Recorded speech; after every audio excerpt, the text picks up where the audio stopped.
Ya vieron el tema de las diapositivas que les mandé. Ya tuvieron que haberlo visto si están en el grupo. También les mandé una sentencia de la CC. Es para que la tengan en su conocimiento, para que la lean, para que la analicen. Bastante interesante la sentencia, para que la puedan leer y tener a la mano. Bueno, espero que estén hoy de ánimos para recibir esta clase de notariado día sábado. Yo sé que es complicado en la mañana, pero al final fueron ustedes los que se asignaron el día de hoy de 8 a 10. Así que esta no es mi responsabilidad, sino tratar de hacer la clase un poquito más dinámica. La clase pasada estábamos viendo los temas de sistemas notariales, vimos requisitos habilitantes, incompatibilidades. Entonces, ustedes al día de hoy ya tienen más claro lo que hace o lo que es un notario, creería yo. O sea, desde el primer día que les di clases al día de hoy, yo supongo que ustedes ya tienen una idea más clara de lo que es un notario. Si yo le pregunto a ustedes de principio, me imagino que ya lo relacionan con la actividad notarial. Si yo a ustedes les pregunto dos principios de derecho notarial, me imagino que ya me lo podrían responder. A ver, ¿quién me lo responde?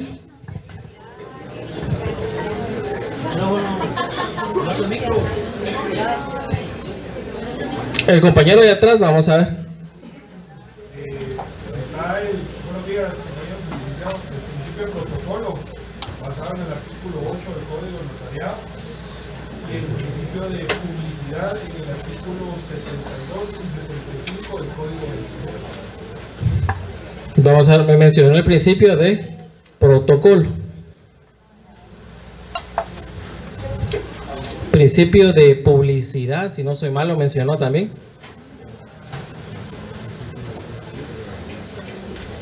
Vamos a ver cómo se relaciona el principio de publicidad dentro del derecho notarial. ¿Alguien que me responda?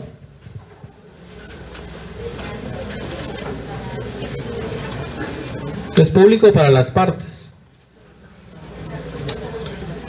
para quien lo requiera, siempre y cuando haya un interés manifiesto, excepto testamentos. En el caso de testamentos, los testamentos únicamente se pueden autorizar, el testamento común abierto, se puede autorizar en hojas de papel sellado especial para protocolo. Cuando usted autoriza un testamento, únicamente el testador, es decir, la persona que está manifestando esa última voluntad, puede tener acceso al testamento.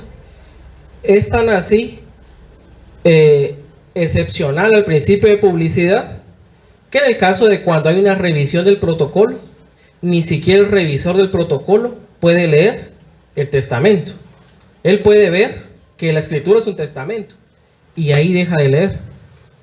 Entonces, esa es la excepcionalidad del principio de publicidad. Estábamos hablando también de los requisitos para poder ejercer el notariado. Fuera de los requisitos de ser guatemalteco, de ser mayor de edad, del estado seglar, ¿qué otro requisito mencionamos en la clase?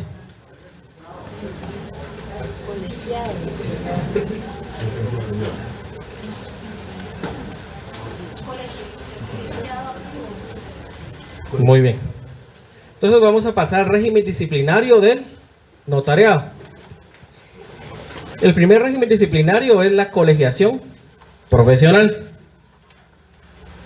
Miren, y es un ejemplo bastante sencillo. Cuando nosotros empezamos a ver Civil 1, si no estoy mal, empezamos a verlo el tema de la persona. Hablamos de personas naturales o individuales y personas jurídicas. Tanto la persona natural como la persona jurídica tienen personalidad, es decir, son sujetos de derechos y obligaciones. Sin embargo, para que exista una persona jurídica, tiene que existir el ánimo de un grupo de personas individuales, por lo menos dos, de poder formar esa persona jurídica. Si ustedes quisieran lucrar, si ustedes quisieran colocar su negocio, pues el objetivo es realizar o llevar a cabo ganancias. Es ahí que existen las personas de tipo mercantiles. Si ustedes quieren unirse para lograr un fin altruista, una persona de carácter civil, una asociación. Si ustedes quieren defender derechos de un grupo de personas que laboran en una institución, un sindicato. Es decir, hay diferentes tipos de personas para diferente fin, pero debe existir ese ánimo de unirse. Si ustedes se van al artículo 34 de la Constitución Política de la República de Guatemala, pues ahí nos establece que es un derecho poder asociarse, siempre y cuando no sea contra el orden público. O sea, ustedes tienen el derecho de poder asociarse, de poder agruparse, y el objetivo para el cual ustedes se están asociando va a depender del caso en concreto. Si ustedes quieran lucrar, si ustedes quieran defender intereses. Sin embargo, ese artículo 34 tiene una excepción. Si ustedes lo leen, hay una excepción a ese derecho de asociación. Y miren, podemos poner el ejemplo, ya que estamos en notariado, incluso en el matrimonio. Si ustedes se leen la definición legal del matrimonio, lo primero que establece el Código Civil es que es una institución social y tiene diferentes fines y diferentes ánimos. Pero es así que si ustedes empiezan a leer los derechos y obligaciones del matrimonio, pareciera que estamos leyendo derechos y obligaciones de una sociedad. Si lo ponemos a comparar con derechos mercantiles, no voy a decir parecido, pero tienen muchos derechos, como la representación, como el tema de bienes, que son muy parecidos a una asociación de personas. Por supuesto, en un matrimonio también tiene que existir esa voluntad de unirse. Pero, como ya vimos en 34, hay una excepción a esa voluntad de asociarse, que es la colegiación profesional. Entonces, ustedes se gradúan y tienen la obligación legal de asociarse con un grupo de profesionales de su misma rama o afines a su misma ciencia. Y esto podríamos decir que es el primer régimen disciplinario del notario, porque usted tiene que estar colegiado, usted tiene que rendir cuentas también frente a un colegio profesional. ¿Alguien tiene la ley de colegiación profesional por ahí?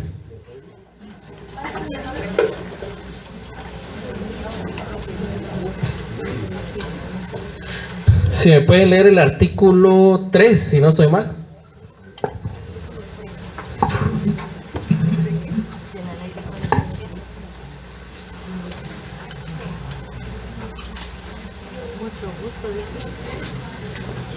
Naturaleza y fines.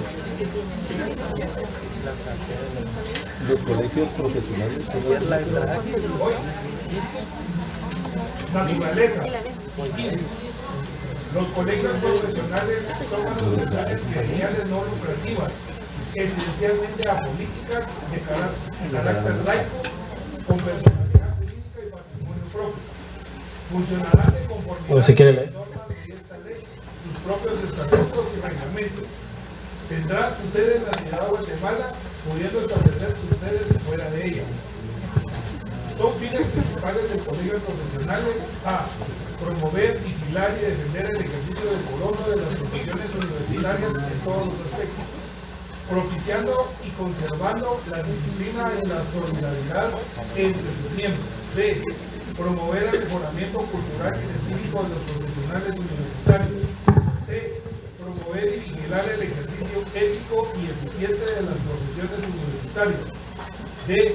Defender y proteger el ejercicio profesional universitario. Combatir el equilibrio y la usurpación de calidad. E. Promover el bienestar de sus agremiados mediante el establecimiento de fondos de prestaciones, contratación de seguros y otros medios que se consideren convenientes. F. Auxiliar a la administración pública en el cumplimiento de las disposiciones legales que se relacionen con las respectivas. Si gusta lo dejamos ahí, compañero. Por favor, muchas gracias. Mire, si nos damos cuenta, al final, pues la colegiación profesional tiene dos fines principales. Uno, el control del ejercicio profesional, y segundo, la superación de ustedes como profesionales. El primero considero que lo cumple, que es el control, porque al final ustedes tienen que pagar una cuota anual al colegio para poder seguir ejerciendo como notario. Porque eso es lo primero, ustedes tienen que tener un número de colegiados, y si ustedes no están activos como colegiados, no pueden ejercer como notarios, porque la Constitución les obliga que se tienen que asociar. Entonces, el primero está bien. Ahora la superación profesional, a mi parecer, no se cumple. El colegio es así que le cobra a usted un congreso jurídico año con año. Ese congreso jurídico jamás se sabe en qué fecha es, y si se sabe, pues es algo que no mucho se publicita. Entonces, la superación profesional como tal, considero yo, en una opinión muy personal, que no se da. Solo así un control en el ejercicio de la profesión. El sábado pasado me preguntaba un compañero, no sé si está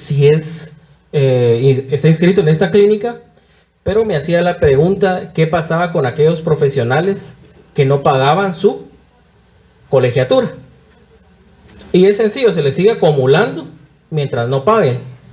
Y él me decía que si eso no violenta el derecho al trabajo, porque si ustedes no están colegiados, si ustedes no pagan una cuota, no podrían ejercer el notariado. A mi parecer, pues no violenta en ningún momento el derecho de trabajo, porque recuérdense que hay un principio universal que es trato igual entre iguales y desigual entre desiguales. Entonces, ustedes como notarios, futuros notarios, cuando ejercen una función pública, yo no los puedo tratar como unos ciudadanos comunes, porque cuando tienen esa facultad tan amplia de esta función pública, ya existe una desigualdad ante la ley. Entonces tenemos que hacer, por supuesto, esa desigualdad también en el trato, un trato desigual entre desiguales. Y por eso les mandaba yo la sentencia de la CC. Hay un voto, si no estoy mal, es disidente del magistrado Alejandro Maldonado Aguirre, que fue también presidente de la República, presidente de la CC y, si no estoy mal, presidente de la Corte Suprema de Justicia, donde él en su voto, si no estoy mal, es disidente, menciona que no estamos en una igualdad de ciudadanos, sino estamos ante notarios, porque él dice que el momento privado de un notario con las partes es solamente la contratación de los servicios como notario. Pero después de que usted haya contratado, a usted le contrataron los servicios como notario, usted lo privado que puede realizar es fijar sus honorarios.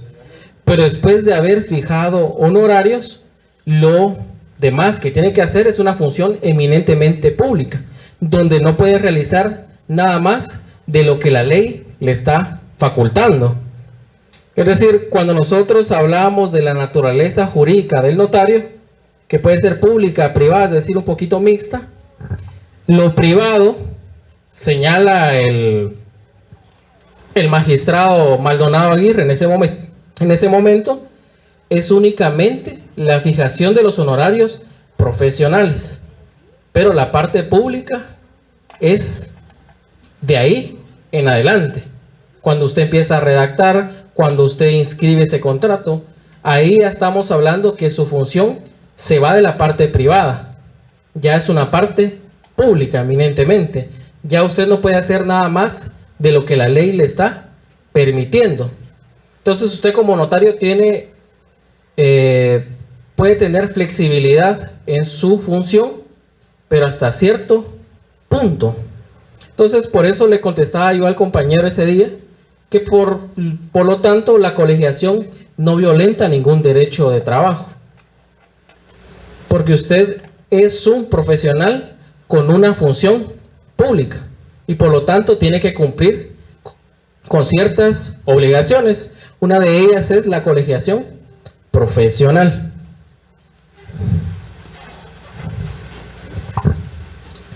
El artículo 90 de la Constitución pues nos habla también de la colegiación profesional. Entonces el 34 con el 90 están relacionados. 34, 90. Que por cierto, como consejo, todos esos artículos que se relacionen, siempre hay que hacer apuntes para más adelante.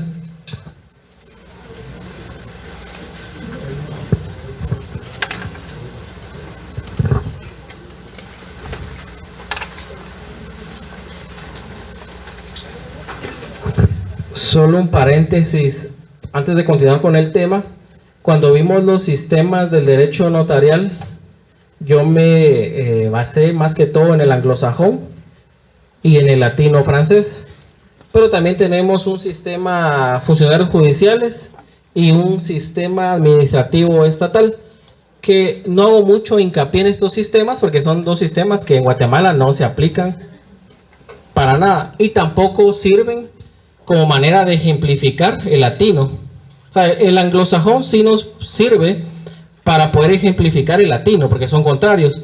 Ahora el judicial o el administrativo son muy parecidos al latino. O sea, no van tanto una diferenciación tan amplia. Y también el judicial pues ya no se aplica. Tenemos desde el artículo 70, literal G, de la ley del organismo judicial, donde ya no se aplica. Así que solo este paréntesis. Entonces, ya vimos que lo primero que ustedes tienen que hacer es colegiarse profesionalmente. Si la ley no señalara esa obligación, yo creería que la mayoría de notarios no se colegiarían, no llevarían a cabo ninguna colegiación. ¿O ustedes creen que graduándose buscarían asociarse los notarios? No, ¿pagarían una cuota de colegiación? No creo.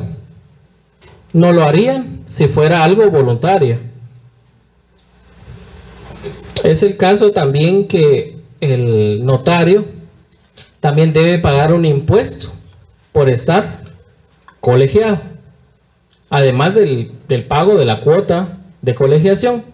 Y este impuesto se traduce en los timbres notariales. Esto todavía no lo vamos a ver, por supuesto, lo vamos a ver más adelante. Pero ahí estamos viendo todo el control que ejerce el colegio profesional en los notarios. También en abogados, por cierto. Si ustedes llevan a cabo la colegiación profesional, el siguiente punto que deben cumplir como régimen disciplinario es la Corte Suprema de Justicia.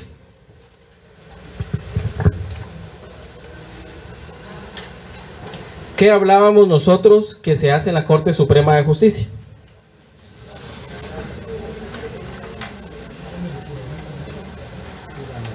Registra su sello profesional y su firma. También la Corte, pero si se dan cuenta, ambas instituciones llevan a cabo un control diferente.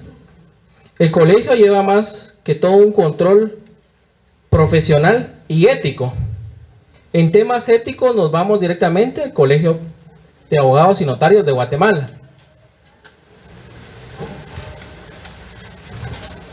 Y la Corte Suprema de Justicia lleva a cabo un control más que todo profesional.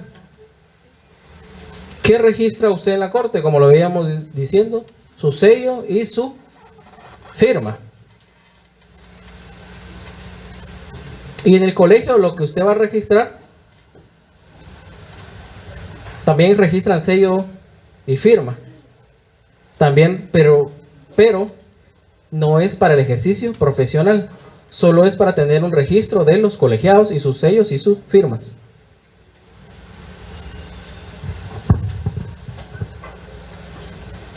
Entonces vamos a poner dos ejemplos de una colegiación y otro ejemplo de un tema de colegio profesional. ¿Alguien trae su código de ética? No.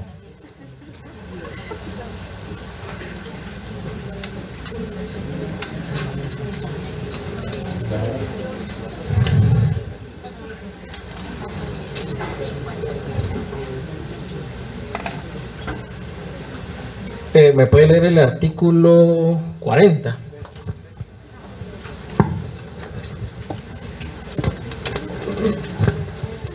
Prohibición.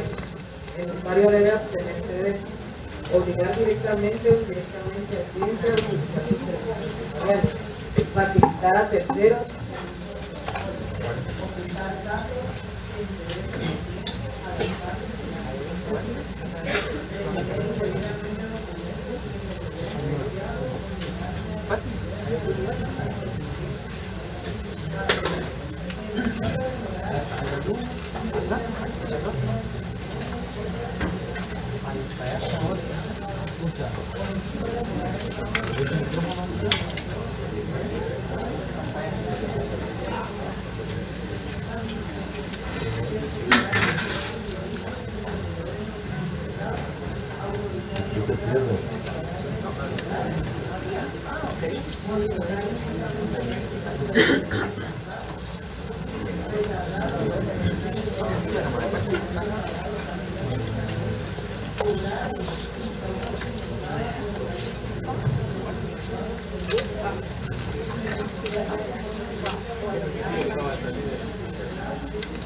Quiero que este sonido no tenga esta pared, porque me está perjudicando, necesito abrir la puerta de acá y cerrar esto.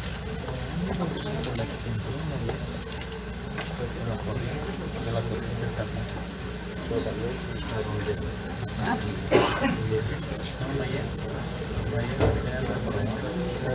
La extensión es lo que sería cerrar la pero voy a tratar de poner un poquito más.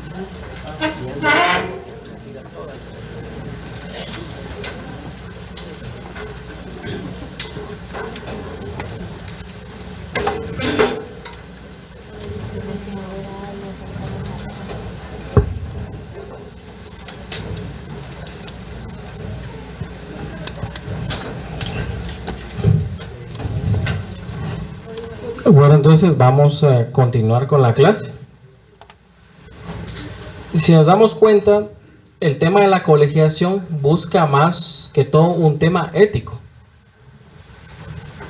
Deberes deontológicos del notario. Es más que todo un tema moral. Que no se aplica, por supuesto, no se aplica. Muchos de esos temas que regula como prohibiciones el notariado, el código de ética, se realizan en la vida profesional. La prestación prestar el protocolo para un colega más. El protocolo pues son las hojas esas que le va a vender la SAT. El problema de las hojas que le vende la SAT es que se lo vende a usted como notario. Entonces usted va a la SAT, paga su protocolo y esa hoja, que puede ser la número 20, está vendida al notario tal y tal. Entonces, si usted presta ese protocolo, lo que está pasando es que aunque usted no autorice el contrato, a usted se le vendió la hoja. Es de uso personalísimo, no se puede prestar. El tema de los aranceles, que es una prohibición también, no cobrar menos, que es un litigio de mala fe, pues se da también en el ejercicio profesional. Yo había visto anuncios en zona 21 donde realizaban matrimonios, si no estoy mal, por 50 quetzales. Por 50 quetzales realizaban matrimonio, que es decir, un acta de matrimonio lleva un timbre notarial de 10 y dependiendo cuántas hojas ya va a llevar 50 centavos. más el aviso que se va a dar, entonces, más las certificaciones, porque decía con todo y certificación, y 50 quetzales, que es un tema también ético. También lo que hacen muchos profesionales, valerse de conexiones supuestas para adjudicarse algún trabajo como tal, también está prohibido. Todo este tema que estoy mencionando es de observación del Tribunal de Honor del Colegio de Abogados y Notarios de Guatemala. Si ustedes incumplen con esos temas éticos, es el Colegio de Abogados, a través del Tribunal de Honor, el responsable de emitir algún tipo de sanción. No es la Corte Suprema de Justicia.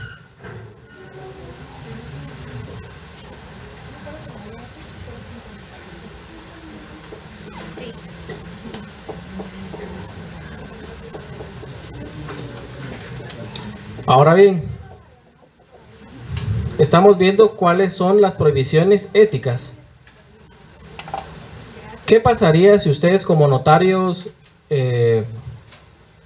dejan de dar un aviso? Ustedes autorizan un contrato, pero no aparece la firma de ustedes en el contrato. Si ustedes alteran la hoja de protocolo, si ustedes autorizan un contrato sin las firmas de los otorgantes. Todo esto, si estamos viendo, son temas del ejercicio profesional. Allí ya le corresponde a la Corte Suprema de Justicia llevar un control de su ejercicio. Me pasaba la vez anterior. Hay ciertos documentos que se autorizan en el extranjero y para que surtan efectos en Guatemala tienen que ser protocolizados, es decir, introducidos dentro del protocolo, que más adelante lo vamos a ver. Este documento venía de un estado, creo que era California, pero antes de llegar a mis manos, pasó por las manos de otro notario. Vino este notario y le aplicó corrector a ese documento que estaba en papel bond. El corrector era casi imperceptible. Entonces vine yo y lo incorporé al protocolo. Llevé a cabo la foliación, lo autoricé, era un mandato, se inscribió y ahí terminó todo. Después, al año me tocó revisión de protocolo. Pues yo había cumplido con la mayoría de obligaciones según mi criterio, pero no me había dado cuenta del uso de corrector en ese papel bond. Entonces, cuando la encargada de revisar del Archivo General de Protocolos vio mi protocolo, se dio cuenta que esas hojas de papel bond tenían corrector. Y fue el caso, y hasta ese momento, que yo también me di cuenta. Porque miren, uno no es perfecto, comete errores. Por supuesto, yo no iba a utilizar corrector en un documento profesional. No lo iba a hacer, pero lamentablemente no se da cuenta uno de ese tema. ¿Qué pasó? Levantó acta la revisora, eso se eleva a la Corte Suprema de Justicia y emite una sanción, que era un tema de una amonestación privada, o sea, no es algo tan grave. ¿Cuál es el problema de que a usted lo amonesten, aunque sea una amonestación privada?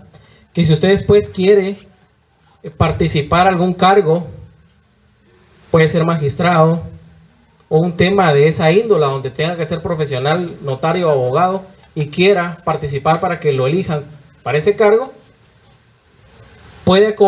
debería acompañar alguna certificación de la carencia de sanciones profesionales. Porque no solo existen carencias de antecedentes penales o policiales, también existen carencias de antecedentes o de sanciones profesionales. Entonces, ese fue el problema. Yo no me di cuenta del corrector que existía Y ahí viene ya una amonestación, pero una amonestación por el ejercicio profesional. Y eso tenemos que entender como diferencia.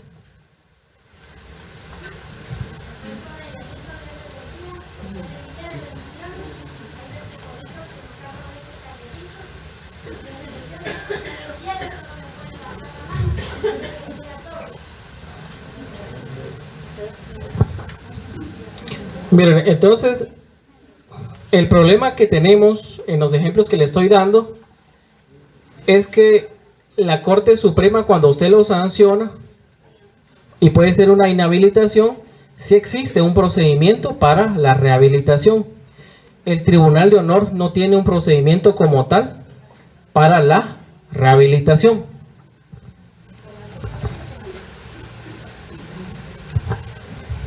¿Quiénes lo pueden sancionar a usted como notario? Ya hablamos del Tribunal de Honor, Corte Suprema de Justicia, pero falta ahí un funcionario que está intermedio. Tribunal de Honor ya lo mencionamos.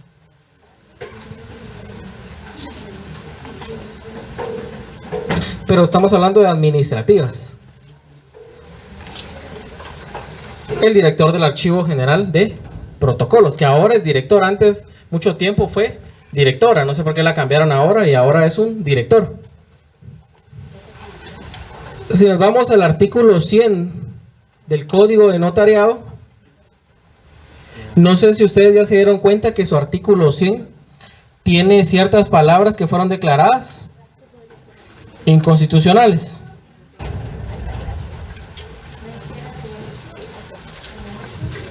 No sé si les aparece su Código de Notariado, artículo 100.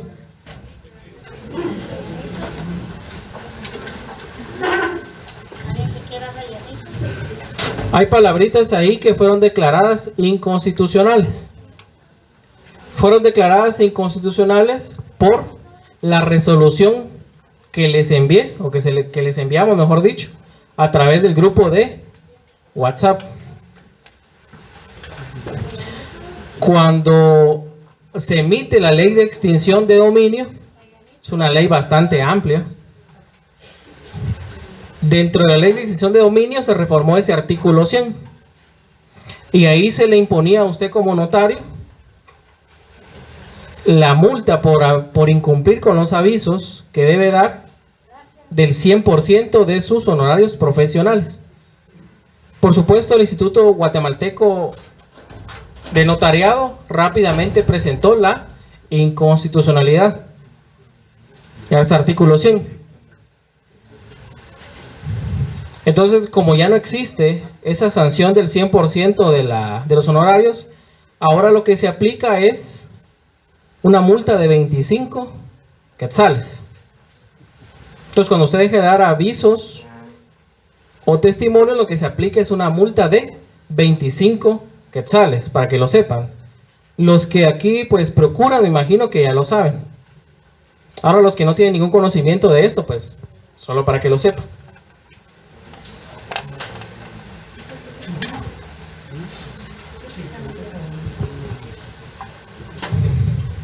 Este es solo régimen disciplinario. Artículo 100. Vamos con impugnaciones o recursos.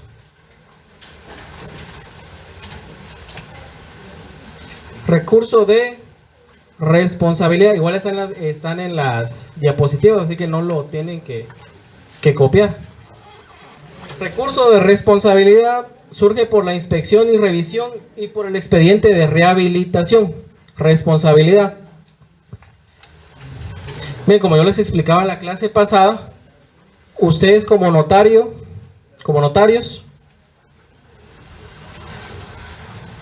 al momento de registrar su firma y sello, desde ya ustedes pueden autenticar fotocopias, legalizar firmas. Eso lo pueden hacer desde que se registra en la Corte Suprema de Justicia. Sin embargo, para poder autorizar ciertos contratos, deben aperturar su protocolo. Cuando ustedes aperturan su protocolo, Es ahí que surge este régimen disciplinario ante la Corte Suprema de Justicia.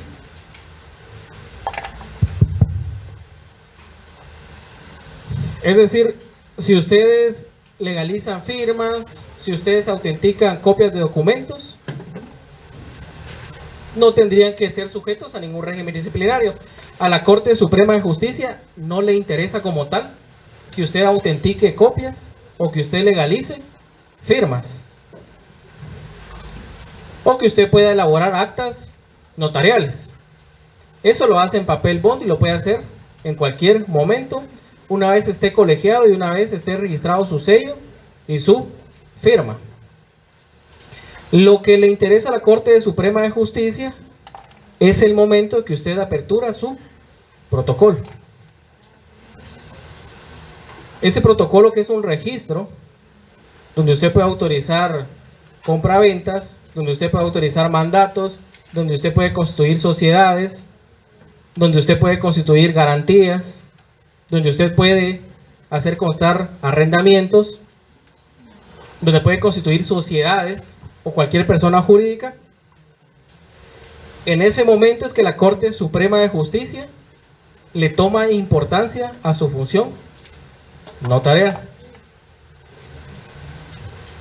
Si usted no apertura protocolo como notario, no puede cartular, pero tampoco tendría ninguna responsabilidad ante la Corte Suprema de Justicia.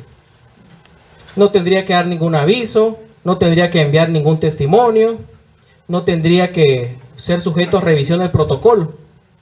Usted actuaría más como abogado y no tanto como notario. Si usted no apertura protocolo, en realidad la función que está ejerciendo es la de abogado.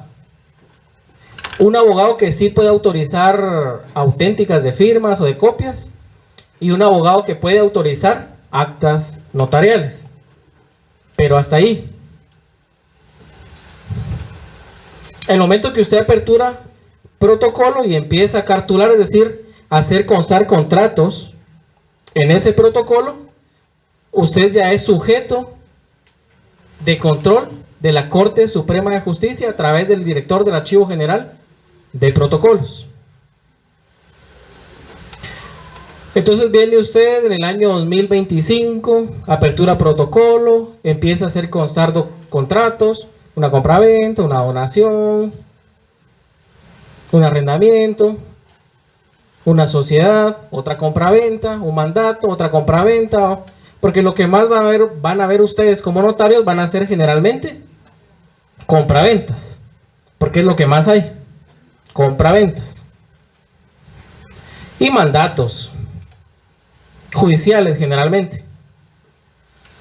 Entonces vienen ustedes, terminaron su año 2025, dejan de cartular el 31 de diciembre, ustedes están el 31 de diciembre en su casa celebrando el fin de año, pero viene un cliente y le dice: mire, fíjese que yo quiero darme este año nuevo, regalarme una propiedad, y le solicita hacer la compraventa a las 11 de la noche del 31 de diciembre. ¿Podría usted celebrar esa compraventa?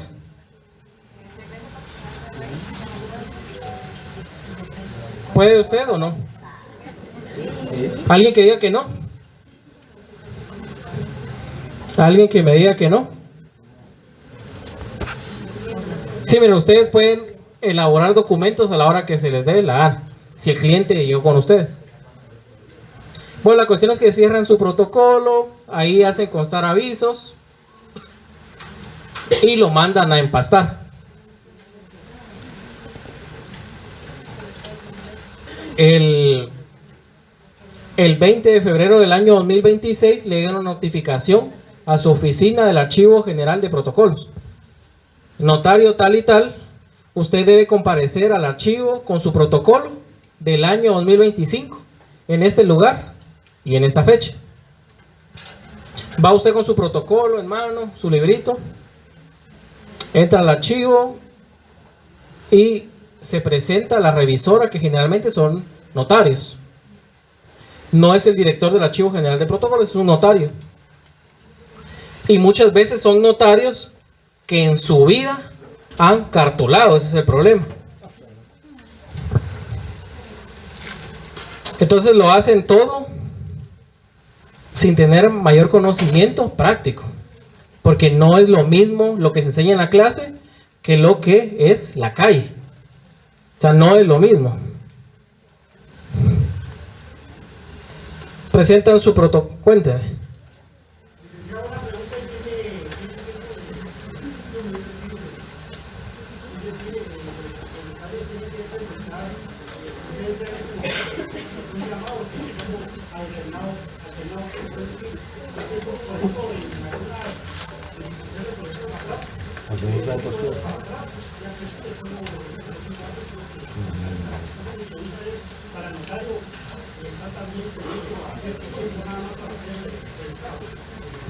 Mire, generalmente no existe un plazo. El de la SAT, que son los 5 años para el cobro de impuestos o para hacerles el tema de los impuestos, para notarios no aplica. Lo que sí yo vería como un plazo son los 10 años que regula el Código de Notariado para la destrucción del tema de los testimonios especiales. Entonces yo creería que va por ahí el plazo, pero tácitamente no hay, bueno, expresamente mejor dicho, no hay un plazo como tal de prescripción. Bueno, entonces usted acude ante el revisor del protocolo, empieza a ver su protocolo, empieza a revisar si usted cumplió con todas sus obligaciones, las del artículo 13, 29, que vamos a ver más adelante. Y el notario se da cuenta, el notario revisor se da cuenta que usted tiene algunos incumplimientos legales. Es lo que yo les contaba de mi caso, que había corrector en las hojas. Entonces, el notario revisor pues levanta acta y lo envía a la Corte Suprema de Justicia, y la Corte Suprema de Justicia va a sancionar. Ante estas sanciones que cabe este recurso de responsabilidad. Si ustedes no están de acuerdo con la resolución emitida por la Corte Suprema de Justicia. Y también en el caso del expediente de rehabilitación, que es lo que explicábamos la clase pasada, cuando ustedes han sido sancionados con la inhabilitación, pueden solicitar su rehabilitación. También tenemos el recurso de reposición. El recurso de reposición va de la mano con lo que vimos el sábado pasado. En el caso de que usted tenga alguna incompatibilidad, fue declarado en estado de interdicción y la Corte Suprema de Justicia lo va a inhabilitar. Si ustedes consideran que la Corte Suprema de Justicia se ha extralimitado de sus funciones, pues pueden presentar ese recurso de reposición. Tenemos también el recurso de reconsideración. Miren, este recurso de reconsideración no creo que alguien lo vaya a plantear, porque esto nace de la sanción que le dé el director del Archivo General de Protocolos de 25 quetzales. Entonces, mire, si ustedes lo que quieren es volver a estar habilitados, porque generalmente lo que hace el director es que presenta la multa y lo va a inhabilitar por no haber presentado en tiempo los testimonios y avisos. Pero si ese es el caso, créanme que lo que menos quieren ustedes como notario es plantear un recurso y que ese plazo de inhabilitación sea más grande todavía. Entonces generalmente lo que van a hacer es cumplir con lo que no cumplieron, pagar los 25 y ahí está listo. Aunque hay gente que le gusta andar peleando, o sea, hay gente que le gusta de verdad andar discutiendo. Entonces generalmente terminan pagando más por ese ánimo de andar discutiendo o peleando, como dice el compañero. Y tenemos por último el recurso de apelación. Este recurso de apelación es el único que se plantea en vía judicial. Que nace cuando ustedes con algún cliente, pues, el contrato de sus servicios, pero no les paga sus honorarios.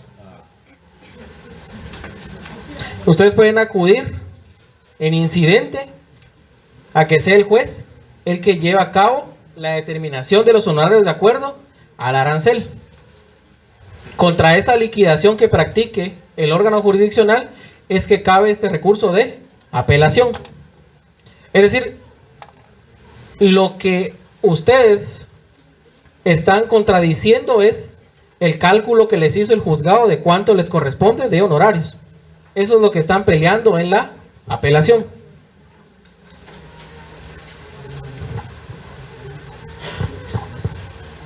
Así que habiendo pasado el régimen disciplinario, que lo quise pasar lo más rápido posible, vamos con algo que sí nos atañe bastante, que es el notario. ¿Alguien me podría decir aquí qué es un notario?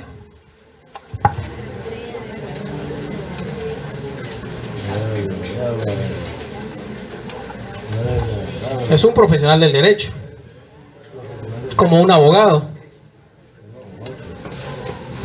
incluso como un juez. Los jueces también son profesionales del derecho. ¿Alguien más me podría dar una definición personal de lo que es notario? ¿O lo que ustedes consideren que es un notario? ¿Tiene fe pública? ¿Otorga vida jurídica a los instrumentos? ¿Alguien más? Es aquel profesional del derecho que defiende de palabra derechos de las partes. ¿Quién sería ese? El abogado. De palabra por escrito. ¿Alguien más que tenga algún concepto de notario? También. Un profesional del derecho que le puede cambiar el nombre a ustedes. Sí, pero eso vamos a ver más adelante, y si no lo miramos, ustedes lo miran el otro año. ¿Es el profesional del derecho que lo declara a usted heredero? Sí. ¿Es el profesional del derecho que lo divorcia? No. Lo puede casar, pero el que lo divorcia es un juez a través de la petición que hace un abogado. Cuenten.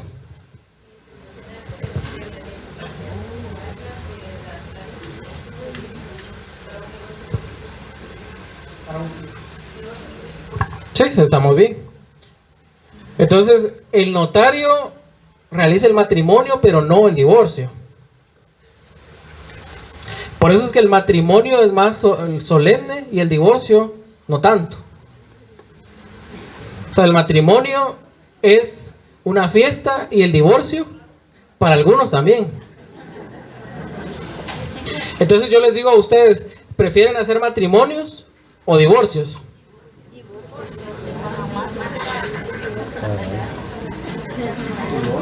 Miren, si nos vamos únicamente al tema monetario, por supuesto yo también divorcios. Matrimonios, aunque es más solemne, lamentablemente, por lo que yo les platicaba de 50 quetzales por matrimonio, se desvaloriza mucho la profesión. Y es una tontería, la verdad, porque imagínense, en un divorcio, en realidad el que toma la palabra y el que decide es el juez. O sea, usted como abogado en un divorcio voluntario, generalmente no habla mucho. Va a hablar, si mucho, un minuto. Va a ratificar la demanda, puede leer puede leer las bases del divorcio si el juez lo decide, pero no habla mucho. En cambio, en un matrimonio, usted es el que lleva a cabo toda la celebración. Es más trabajo también. Y la verdad, lamentablemente, los honorarios han decaído mucho por este tema de malos profesionales que están vilipendiando la profesión, porque tal vez a ellos no les costó tener un título, porque de lo contrario no podría llevarse así esos honorarios que cobran. Pero usted como notario de un matrimonio, de verdad que para realizarlo es mucho más bonito un matrimonio, mucho más bonito. Dependiendo del estilo que usted pueda realizar el matrimonio, pues lo puede hacer muy ameno, la gente queda más contenta, la fiesta generalmente no se queda uno, se va rápido. Pero entonces, eso es lo que estábamos hablando de lo que era un notario. Ustedes me decían quién puede realizar un matrimonio.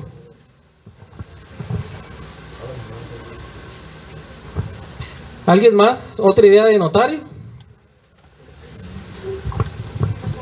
O alguien que me diga que no es un notario.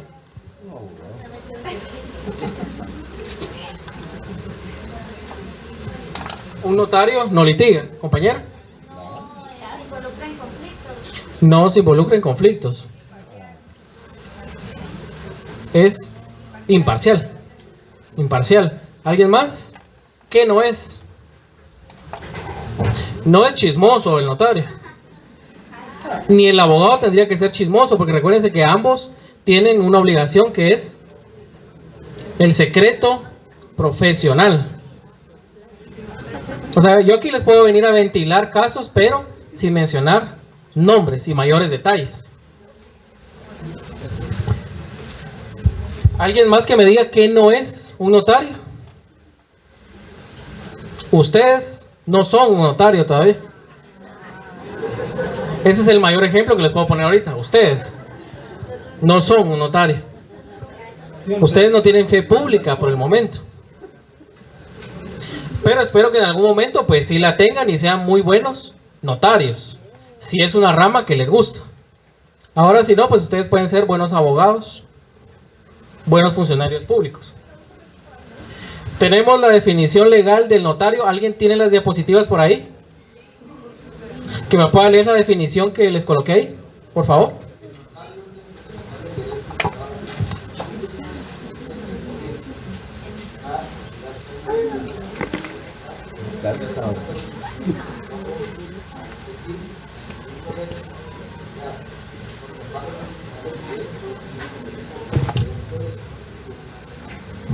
Se lo agradezco.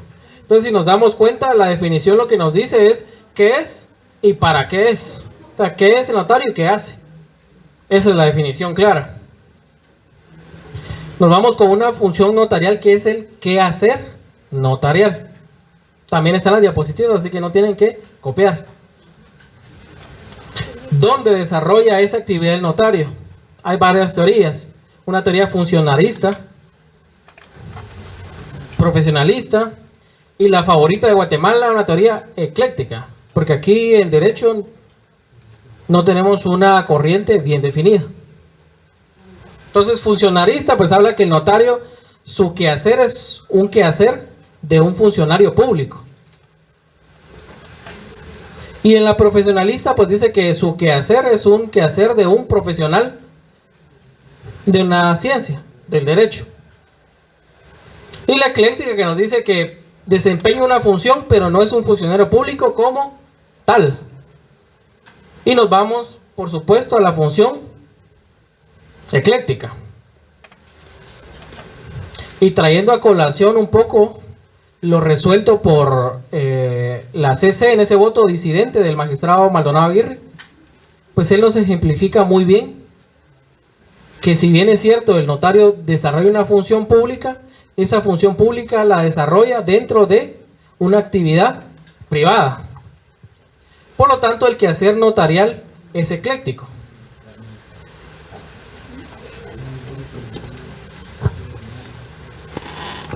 Ni es totalmente funcionario público, porque no lo es, pero tampoco es simplemente un profesional más. ¿Dónde se encuadra la actividad del notario?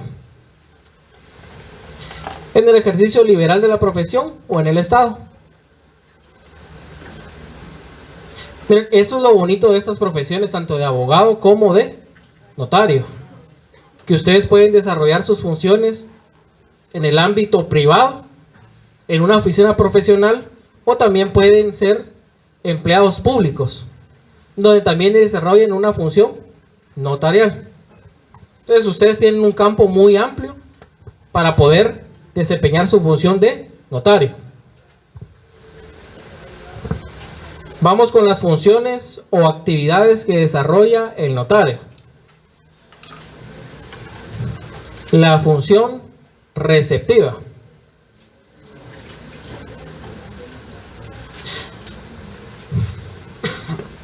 El mayor problema que se tiene en las aulas de clases es que se omite que ustedes son abogados y notarios, pero también son licenciados en ciencias jurídicas y sociales.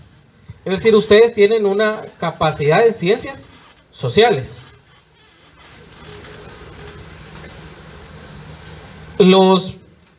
Muchas veces los catedráticos pues les plantean problemas con palabras muy técnicas, pero no los preparan para lo que de verdad es la calle. Sus clientes no van a llegar nunca con palabras técnicas. Esa función receptiva es eso, recibir la información de los clientes, pero esa información no va a ser como en un salón de clases. En un salón de clases yo en un ejemplo les puedo colocar puntos donde determinen que puede ser una compraventa o una donación. Pero en la calle el cliente únicamente les va a decir, mire, yo quiero darle a mi hijo alguna propiedad. Usted como notario de esa frase de yo quiero darle a mi hijo, tiene que empezar a determinar qué es lo que le va a autorizar al cliente. Tiene que ver el tema de impuestos, tiene que estudiar la propiedad, y eso por supuesto el cliente no se lo va a decir.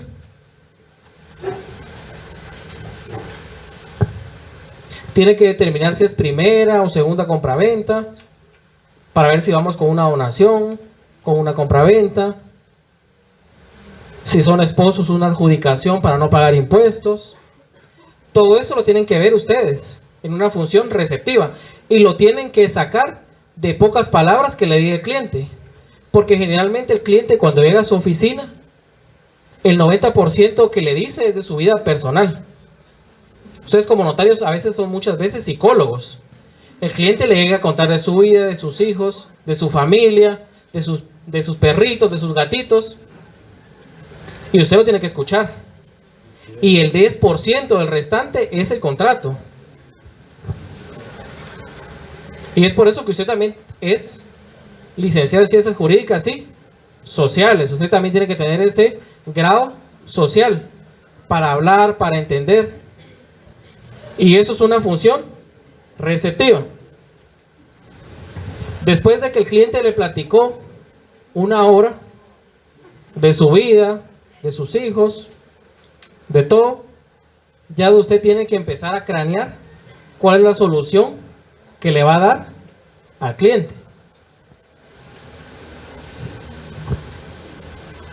Llega con usted y le dice, mire, Lick, fíjese que yo me tengo que ir a Estados Unidos el siguiente mes, pero quiero comprar esta propiedad. Pero mire, yo el dinero lo voy a tener hasta el siguiente mes, así que no voy a poder comprar hasta cuando yo esté afuera del país. Y le dice más o menos que va a ser una compraventa simple, va a ser al contado y no va a tener ninguna obligación.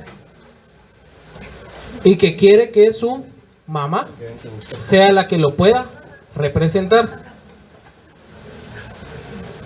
¿Cuál es la solución que le van a dar a ustedes al cliente?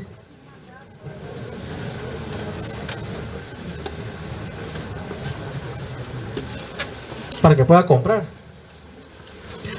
Pues lo que le van a decir a ustedes, bueno, váyase tranquilo, yo le hago la compraventa. Y cuando le pregunte al cliente, mire, no tengo que otorgar algún mandato, usted le va a decir que no. Que su mamá puede actuar por él como gestora de negocios. Y por lo tanto no tienen que otorgar un contrato extra con un mandato, sino como gestora de negocios, y ahí le está ahorrando al cliente un contrato. Porque en ese caso sí puede actuar como gestora, porque solo está comprando. Ahora si fuera a vender, sí necesita un mandato. Entonces, ustedes en su lógica dirían, mire, pero yo como notario mejor le cobro 2 contratos. El problema es que el cliente esa vez va a llegar con ustedes y nunca más. Nunca va a llegar con ustedes más. Entonces usted ahí ya lo está recibiendo la información, lo está asesorando, le está viendo el tema de impuestos, le está viendo el tema de honorarios, le está viendo su vida porque le va a contar de su vida. Y es todo un conjunto lo que hace el notario. Es un psicólogo a veces. Entonces, por supuesto, el cliente se va a ir tranquilo, después van a otorgar la compraventa mediante la gestora de negocios, que es la mamá, se inscribe el contrato y el cliente feliz y contento. Por supuesto, usted tendría que cobrar más honorarios porque le está presentando una asesoría ya más, le está ahorrando, le está viendo impuestos, entonces ahí usted ya podría cobrar más honorarios porque está prestando una muy buena asesoría. Entonces, según su capacidad también puede cobrar honorarios. Tenemos esta función asesora.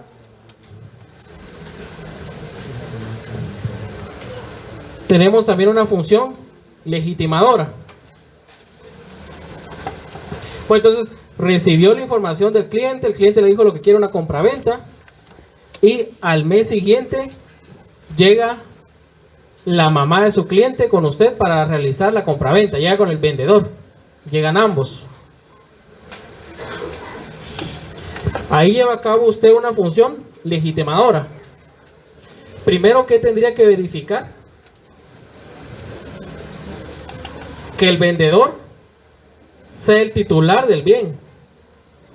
Eso es lo primero. Usted tendría que ver que esa persona que está vendiendo sea la propietaria del bien.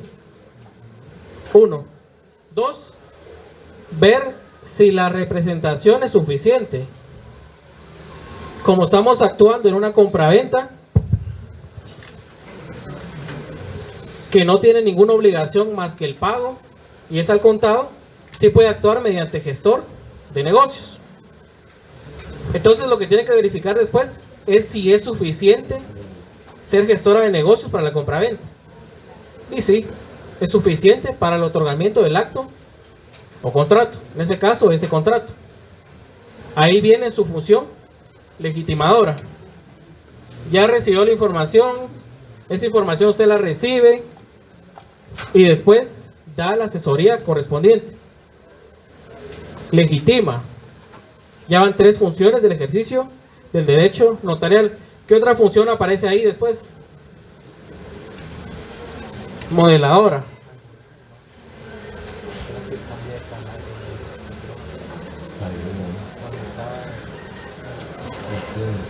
Bueno, entonces nos dimos cuenta que a él le corresponde el derecho de propiedad y que la señora sí puede actuar como gestora de negocios. Lo siguiente es darle forma legal al contrato. Un simple contrato de compraventa de bien inmueble al contado. Usted empieza a redactar en su protocolo con todos los requisitos legales, con los datos de él, del vendedor, de la compradora y la calidad con la que está actuando. Redacta las cláusulas del contrato, lo autoriza y ahí termina la función modeladora. ¿Qué función sigue después? Preventiva.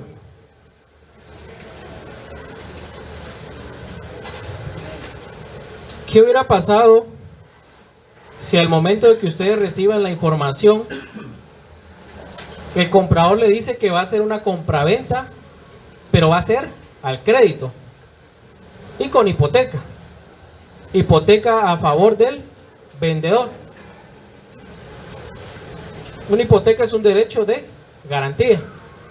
Si no me pagas la compraventa, yo te voy a ejecutar y te voy a cobrar. ¿Qué pasaría si ustedes como notarios autorizan esa compraventa a plazos con hipoteca mediante el gestor de negocios?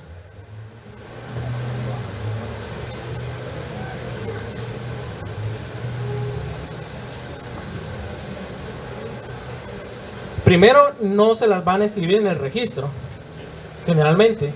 Y segundo, al momento que el vendedor quiera ejecutar la hipoteca, no la podría ejecutar. Porque un gestor no tiene la facultad de poder obligar a su representado. Un mandatario sí, un gestor no. Entonces, si llegaron con ustedes los clientes y le dicen que va a hacer una hipoteca al crédito, una compraventa con hipoteca al crédito,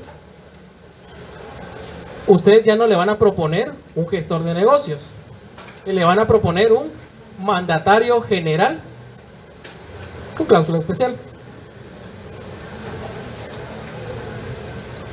para poder gravar, es decir, la hipoteca. Entonces, ¿cómo se llama esta función? Es una función preventiva.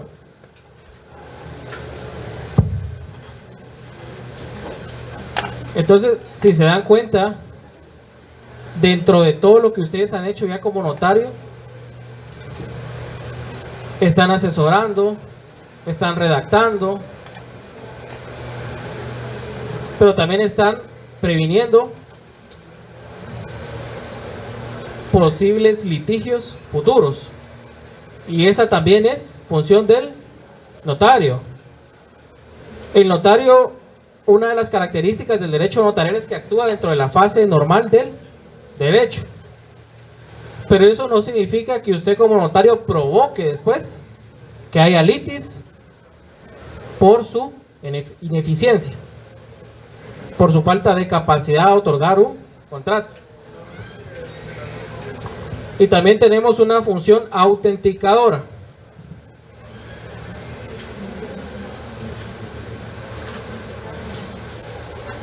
Y la función autenticadora es simple. Es su firma, el protocolo sobre la firma. Generalmente no es obligatorio el sello. Con su firma y el testimonio, ahí sí, la firma y sello. Se inscribe el contrato y ahí usted terminó sus funciones como notario. Por supuesto, después de dar los testimonios y los avisos. Ahí usted como notario ya terminó su función. Y si ustedes se dan cuenta, todo lo que englobó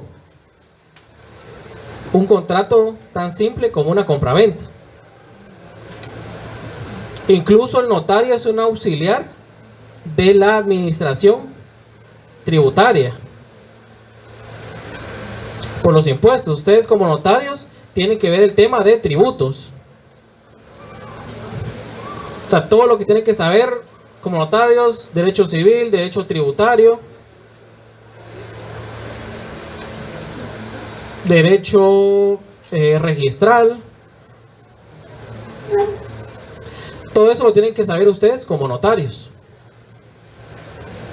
Pero es algo que ustedes van a ir aprendiendo al momento de que lleven a cabo su ejercicio profesional. Cuando ustedes lo vayan realizando, ahí van aprendiendo y se van a recordar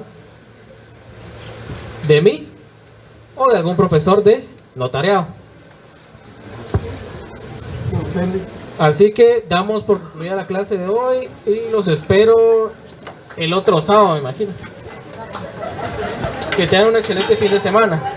La Biblia.